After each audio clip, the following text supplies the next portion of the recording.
Neil Patrick Stevens, let's talk about you and the things that you make that people watch. Wow. Great transition. Great. Yeah. Amazing segue. So, Neil, you are a filmmaker. You're like director, producer, writer. You start off as an actor, then you started saying, hey, I can make stuff. And you've been pretty successful at it, making some pretty awesome short films with a bunch more good stuff in the works. Can you tell us, just to kind of open this door, what are you most proud of out of all of your your completed works?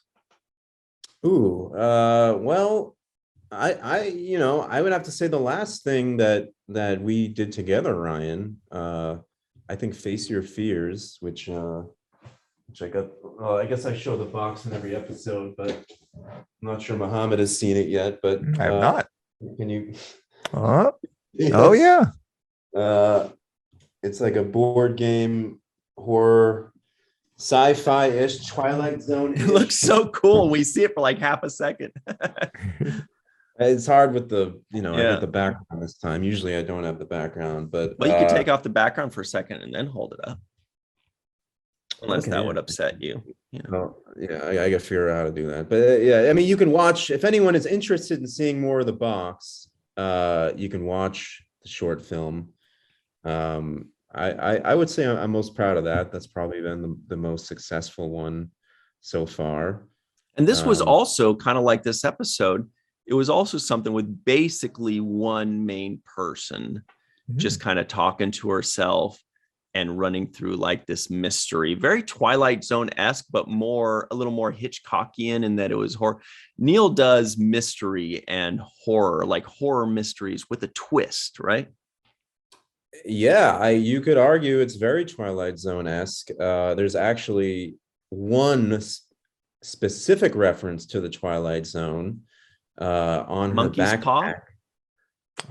No, well, I don't think it just reminds me, I don't even know if that's a Twilight Zone episode, but it reminds me of that thing that had like a monkey's paw where you like wish on it or something. What was that? Twilight Zone? What was that? No, that's an old older story, horror story. Okay. So what was the Twilight Zone reference? So there's kind of two. There's one blatant one, which is on her backpack. There's a big patch that says "Nothing in the Dark." And she's afraid of the dark, and she keeps saying nothing in the dark, nothing in the dark. Well, Nothing in the Dark was a episode of the Twilight Zone. Very good. With a very young Robert Redford, who plays Death, and he's visiting this old woman who is afraid of letting anyone in the house because she's terrified of Death taking her. And then she sees glorious, handsome Robert Redford and lets him in, and it turns out he's Death. So that was an episode of sounds like a Tinder story. Right? It turns out the person's just not what you thought they were going to be. Just Death. What's the subtle reference to Twilight Zone? This is good stuff. The subtle reference is, so the box distributes little messages that indicates that it's like watching you and paying attention to you. And there's another episode of the Twilight Zone I think it's called Nick of Time, with what's his name? Captain Kirk. Shatner. Right. Shatner, he was in two of those episodes, right? Yeah, he was in Nightmare 20,000 Feet, and he was in this Nick of Time. So he's playing this fortune game, and he's like putting 5 cents in, and he keeps getting it, and it's like predicting things that will happen, but it's very ambiguous, and it seems like maybe he's letting it get to his head. And he's like, no, look, it said like it's true, it's gonna happen, and he starts going crazy, like he won't leave. He's afraid that he's gonna die if he leaves this like diner, because it's warning him something's gonna happen, and he just keeps playing this thing. It's a great episode. I highly recommend, if either of you haven't seen it, to watch it. And William Shatner is fantastic in it. So that kind of resembles the way the box would give information, and some people have picked up on that. They said, hey, like the Nick of Time, that Twilight Zone. Wow, that's really cool. And Mohamed, this is perfect for our audience. The virtual TrekCon audience released right before Christmas, and it's called the Saint Nick of Time. This is good stuff from you, Neil. Totally. Oh, good. Do you have any projects that are going to come out like really soon? At the moment, I'm just writing feature films. Okay. And just to mention another Twilight Zone thing, since that's what we're talking about. Yeah. I wrote an entire feature script based on another episode of the Twilight Zone called Next Stop Willoughby, which is another wonderful episode where this guy, he's like a 1950s Madison Avenue ad man, and he hates his job, and his wife doesn't respect him, and he's on a train, and he like takes a nap, and he wakes up in the 1890s where everything is like chilled out and slow, and there's no cars, and everyone's happy. And he's like, oh, I want to go back. And he wakes up, but then he's back in his shitty world. And he's like, oh, I want to go back. Where's Willoughby? Willoughby. And there's no Willoughby. What do you mean Willoughby? There's no stop here that says Willoughby. Well, he eventually goes back and he's able to stay there.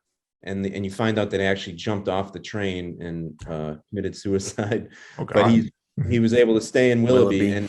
And so in my feature film, the person doesn't go back to the 1890s. They go to the 1990s, where things were a little simpler. We still had technology, but things were cool. No smartphones. MTV played, like music videos, pre 9/11, all that stuff. So there's a little bit of actually, Mohamed, I was going to ask you, because I got to like justify traveling to this alternate dimension. So I was like, okay, so he's on a boat. It's like on this island, and I was like, they go through this electrical storm where there's like a wormhole, and they go through the wormhole, and then it's like the 1990s. Does that sound? Oh yeah, that happens all the time. Seems Happens legit. all the time. Well, it depends. If it happens in the Bermuda Triangle, maybe, right? Yeah. Yeah, as long as you can, usually wormhole works pretty well. A wormhole, a black hole, you throw that in there, and it's a total wild card. I mean, you can get away with a lot. Or a black hole doesn't have an end. Black holes just stops. A wormhole goes somewhere. Mhm. Okay. And how many black holes do we have on Earth, Mohammed? Like I think 7 or 8 last I counted. No, I'm just kidding. Yeah, could a wormhole open on Earth? Is that possible? Could that? I have no idea. I would say theoretically, and I believe we actually are starting to find existence of what we believe would be wormholes, if that's what we're kind of calling them, right? Then sure, then theoretically they could open up anywhere, right? I mean, or it could be devastating. I think that when you say could, you're thinking in the context of consequence, not just the possibility. Yeah, it would wipe us out.